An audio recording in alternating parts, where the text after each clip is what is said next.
Get this, the State Police Association of Massachusetts is taking aim at Republican Governor Charlie Baker's vaccine mandate as dozens of officers face termination. In a letter on Facebook, the union president says several legitimate exemption requests were denied, adding, quote, these willful attacks on public safety personnel and the continued rush planning around the COVID-19 pandemic is putting lives at risk. And can I add, this whole numbers are in retreat, especially in Massachusetts? The president of the State Police Association of Massachusetts, Sergeant Mike Chevron, joins us now. Sergeant, how bad are things in Massachusetts now? How many men and women are told to go home?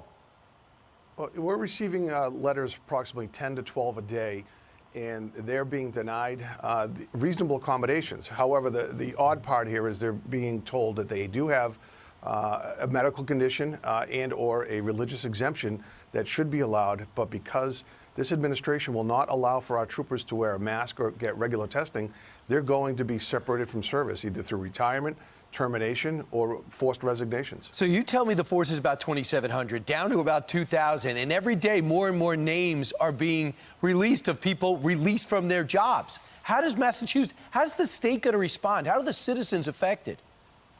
They're going to be seeing delays in service. You know, this morning we're in the middle of this storm, and I just heard on the radio they're holding over the midnight shift in order to fill all the calls for service because of downed trees, flooding, and the like. And that's going to become the norm. We're going to be seeing troopers held over, working longer hours. We're going to have increased caseloads, and the potential's there for increase in homicide. Solvability rates are going to go down.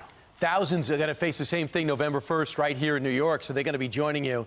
So, Sergeant, was there this much concern about the safety of first responders and essential workers like you and your men and women when this pandemic first hit, and we're still trying to find out what it is, where it's from, and scrambling to get a vaccine? Were people that concerned about your welfare then? I think that the citizenry was, but I would say that the administration was not. They're not as at this point in time concerned with us and other members of public safety at the state level in Massachusetts. Do you think they understood what they're getting into? Just because most got vaccinated, they thought, okay, I'll force the rest. But do they realize this force needs to be 100%? No, I believe that's it right there. I don't believe that they truly understood that we do have legitimate medical and religious exemptions, and they didn't think this out, and they didn't come to the table and properly discuss this with us and negotiate. What do you say? You just want a testing option. Is that what you're hoping for?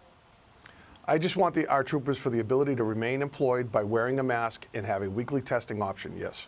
The state of Washington's looking at you guys. The city of Chicago's looking at you guys. Of course, New York City is looking at you. And this governor of Massachusetts, if he wins another 4 years, he's probably going to do that in the state of New Jersey. So we'll see. People should look at Massachusetts and find out what you might be staring at. Sergeant Mike Chevron, thanks so much. Hopefully there'll be sober minds and this governor will admit when he's wrong. Thank you. Have a good day.